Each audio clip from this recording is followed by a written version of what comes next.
Hello, నేను మీ Sesha Rao. America వైపు చూస్తూ ఉంటేనే అక్కడికి వెళ్ళాలి అనుకుంటున్నటువంటి వాళ్ళకి భయం వేసేటువంటి పరిస్థితులు కనిపిస్తూ ఉన్నాయి. అక్కడ ఉండేటువంటి వాళ్ళు ఎలా ఉన్నారో కానీ దూరం నుంచి చూస్తున్నటువంటి వాళ్ళకి మాత్రం అమెరికాలో ట్రంప్ తీసుకుంటున్నటువంటి నిర్ణయాలు హడలెత్తిస్తూ ఉన్నాయి. దానికి బలం చేకూరేలాగా విద్యార్థుల వీసాలు కూడా అలానే ఉన్నాయి. విద్యార్థులు అమెరికాకు వెళ్ళడం కూడా తగ్గించేశారు. ఈ సంవత్సరం దాదాపుగా 50% పైగా తగ్గిపోయినాయి అని చెప్పి డేటా చెప్తూ ఉంది. ఇలాంటి పరిస్థితి ఎందుకు వచ్చింది అని అంటే ట్రంప్ తీసుకుంటున్నటువంటి అనాలోచిత నిర్ణయాలు అనేది కొంతమంది అంటుంటే, అక్కడ ఉన్నటువంటి వాళ్ళు కొంతమంది ట్రంప్ కరెక్ట్గానే చేస్తున్నారు, అంతకుముందు చట్టాలు ఉన్నాయి అవి ఇంప్లిమెంట్ కాలేదు, ఇప్పుడు ఇంప్లిమెంట్ చేస్తున్నారు అని చెప్పి కొంతమంది అంటున్నారు. రీసెంట్ వరకు కూడా అక్కడ green card holders happy feel అయ్యారు. H1B లేదంటే స్టూడెంట్స్ వీసాలు, డిపెండెంట్ వీసాలు వీళ్ళకి ఇబ్బంది కలుగుతుందంటే మాకు ఇబ్బంది లేదు అనేటువంటి ఫీలింగ్లో వాళ్ళు ఉండేవాళ్ళు. పైగా ట్రంప్ చేస్తున్నటువంటి నిర్ణయాలు లేదంటే చేస్తున్నటువంటి పనులకు మద్దతు పలికారు చాలా మంది. మన వాళ్ళు కూడా ఎన్ఆర్ఐలు అక్కడ గ్రీన్ కార్డ్ హోల్డర్స్. ఎందుకు? గ్రీన్ కార్డ్ హోల్డర్స్కి పౌరసత్వం ఉంటుంది, శాశ్వత నివాసం ఉంటుంది, కాబట్టి మనకేం కాదు, మనం హ్యాపీ కదా అని చెప్పి అనుకున్నారు. ట్రంప్కి మద్దతు పలికారు, ట్రంప్కి ఓట్లు కూడా వేశారని చెప్పి తెలుస్తుంది. చాలా మంది భారతీయులు కూడా ఎన్ఆర్ఐలు మన వాళ్ళు అక్కడికి వెళ్ళినటువంటి వాళ్ళు ఎక్కువ మంది.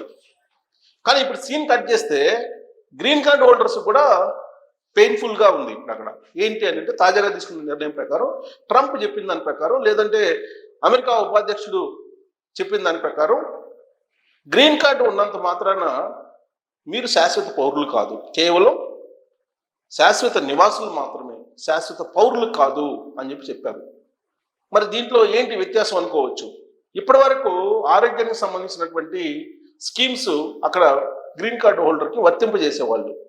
కానీ ఇక నుంచి మీరు శాశ్వత పౌరులు కాదు, శాశ్వత నివాసులు మాత్రమే, కాబట్టి మీకు ఈ హెల్త్ స్కీమ్స్ ఉపయోగపడవు, ఈ హెల్త్ స్కీమ్స్ వర్తింప చెయ్యము అని చెప్పి ట్రంప్ చెప్తున్నారు. ఒబామా కేర్ అని చెప్పేసి అక్కడ H1B వాళ్ళకు కూడా ఇంప్లిమెంట్ చేసేవాళ్ళు హెల్త్కి సంబంధించి.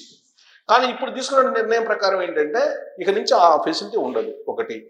రెండు, లేటెస్ట్గా తీసుకున్నట్టు ఇంకొక అప్డేట్ ఏంటంటే H1B వీసా ఎలా ఇస్తారంటే గతంలో లాటరీ ప్రకారం ఇచ్చేవాళ్ళు, ఇక నుంచి లాటరీ ఉండదు, పర్ఫార్మెన్స్ బేస్ చేసుకొని మాత్రమే H1B వీసాలని అలాట్ చేస్తామని చెప్పి చెప్తున్నారు. అంటే మీరు చదువుకున్న తర్వాత మీకు వచ్చేటువంటి ఉద్యోగం ఎక్కడో ఏ కంపెనీలో వస్తుంది, ఆ కంపెనీ మీకు ఎంత శాలరీ ఆఫర్ చేస్తుంది అనే దాని మీద ఆధారపడి ఉంది. మీరు ఒకవేళ మంచి ప్లేస్మెంట్ వస్తేనో లేదంటే హై శాలరీ ఉంటేనో మీరు ఎలిజిబుల్ H1B వీసాకి.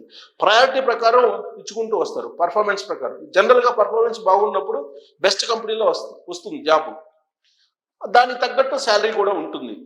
అలాంటి వాళ్ళకి మాత్రమే H1B ఇస్తాము, మిగతా వాళ్ళకి H1B ఇవ్వము అని చెప్పి చెప్తున్నారు. ప్రస్తుతం అనాదిగా వస్తున్నటువంటి సిస్టమ్ ఏంటి? లాటరీ పద్ధతిలో ఒక 60,000, 70,000, 80,000 ఆ సంవత్సరం ఉన్నటువంటి దాని ప్రకారం ఇచ్చేవాళ్ళు. దాన్ని లాటరీ వేసేవాళ్ళు, లాటరీలో సెలెక్ట్ చేసేవాళ్ళు, లాటరీలో తీసేవాళ్ళు H1B.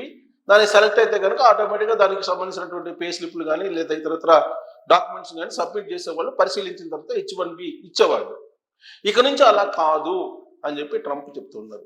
అంటే ఇక్కడ నుంచి దొంగ సర్టిఫికేట్లు పెట్టి వెళ్ళేవాళ్ళు, లేదంటే ఇక్కడ పర్ఫార్మెన్స్ లేకుండా ఏదో ఒక రకంగా అమెరికాలో పోయి స్థిరపడదాము, ఏదో ఒకటి చేసుకొని అని చెప్పి వెళ్ళేవాళ్ళు, వీళ్ళకి స్థానం ఉండదు. పూర్తిగా మెరిట్ స్టూడెంట్స్కి మాత్రమే అవకాశం ఉంటుంది. మెరిట్గా ఉండేటువంటి వాళ్ళకి మాత్రమే అక్కడ H1B వీసా పొందడానికి అవకాశం ఉంటుంది. సరే, ఇంత కష్టపడి H1B వీసా తీసుకొచ్చుకున్నా ఒకవేళ జాబ్ కనుక పోతే ఇంతకు ముందులాగా 6 నెలలు టైం ఇచ్చే పరిస్థితి ఉండదు అనేది ట్రంప్ చెప్తున్నారు. దీంతో పాటు ఓపీటీ మీద చాలా మంది స్టూడెంట్స్ ఇక్కడ వర్క్ చేస్తూ ఉంటారు. ఈ ఓపీటీ టెన్యూర్ కూడా 2 years నుంచి 1 year తగ్గించాలి అనేది కూడా ఒకటి ఆలోచిస్తూ ఉన్నారు. సో జనరల్గా 5 years వీసా ఉంటుంది స్టూడెంట్స్ వీసా. ఈ 5 yearsలో 2 years చదువుకుంటారు, మిగతా 3 సంవత్సరాలు వర్క్ ప్రయత్నం చేసుకుంటారు జాబ్కి. ఈలోపు జాబ్ వస్తే అక్కడ ఉండిపోవచ్చు, H1B కూడా వస్తుంది. కానీ ఈలోపు కనుక మీకు జాబ్ రాకపోతే, మీరు 1 year లోపలే జాబ్ చూసుకోకపోతే మీరు ఇంటికి రావాల్సి వస్తుంది. ఆ కండిషన్ తీసుకురావడానికి ట్రంప్ కొన్ని ప్రతిపాదనలు చేస్తూ ఉన్నారు. ఇప్పుడు తాజాగా హోమ్‌ల్యాండ్ సెక్యూరిటీ కానీ, నేషనల్ సెక్యూరిటీ గార్డ్స్ కానీ వీళ్ళందరూ కూడా ఎక్కడ పడితే అక్కడ చెక్ చేస్తున్నారు స్టూడెంట్స్‌ని. వాళ్ళ సోషల్ మీడియా అకౌంట్స్‌ని చెక్ చేస్తున్నారు.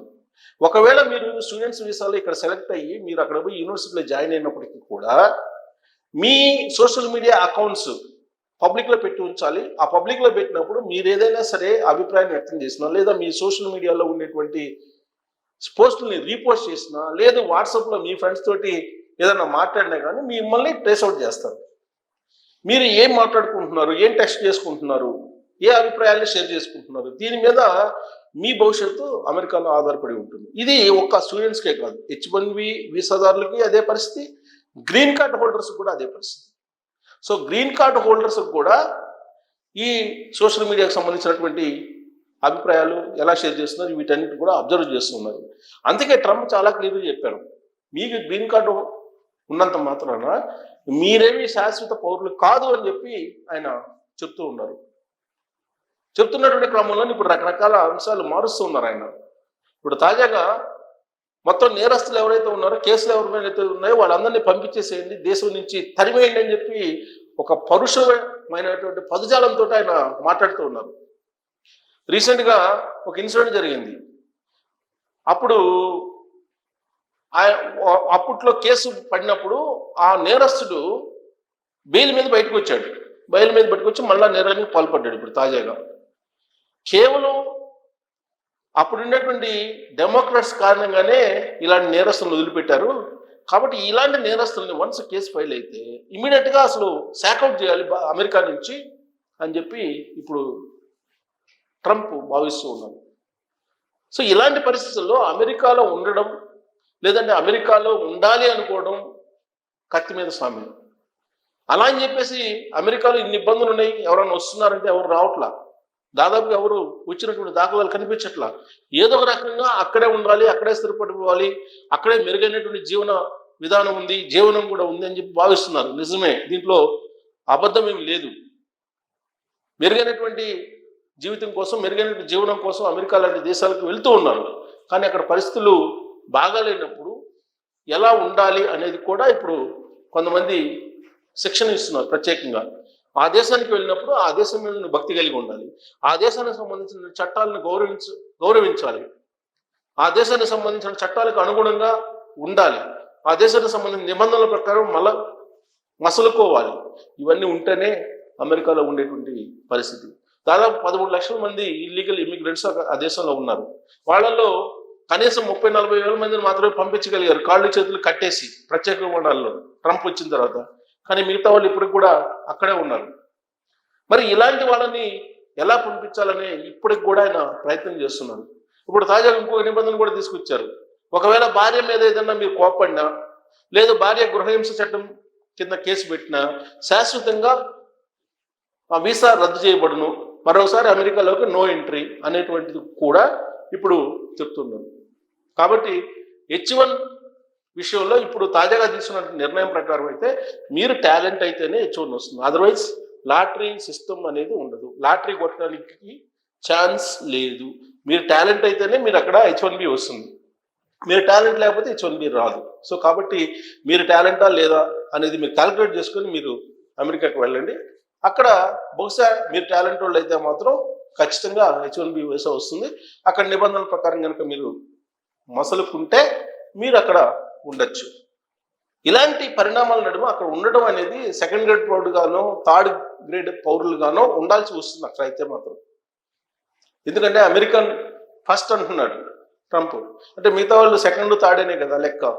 సో ఇలాంటి పరిస్థితుల నడుమ అక్కడ ఉంటున్నారు, అక్కడి నుంచి మీరు ఇక్కడికి డబ్బు పంపిస్తున్నారు, ఎంతో కొంత దేశానికి ఉపయోగపడుతున్నారు.